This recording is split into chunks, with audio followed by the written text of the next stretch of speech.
درود بر کوروش بزرگ.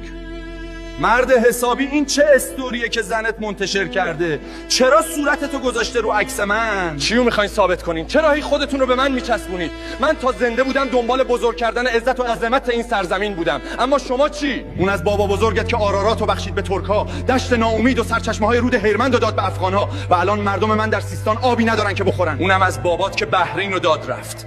از اون روزی که اومد بالا سرم و گفت کوروش آسوده بخواب، دیگه من خواب راحت نداشتم. حالا تو اومدی میخوای میراثدار امپراتوری من باشی؟ اونم با همدستی اونایی که به ایرانمون حمله کردن؟ تو تنها جایی که میتونی پادشاهش باشی صفحه اینستاگرامته. من اگه میدونستم یهودیایی که آزاد میکنم روزی به کشورم حمله میکنن، میذاشتم همونجا توی بابل زیر دست بخت و نصر بپوسن. در ضمن من این همه اقدامات شاخص داشتم، حتما باید روز آزادی یهودی‌ها رو روز من میذاشتید؟ اهورامزدا به کمر هر دوتون بزنه.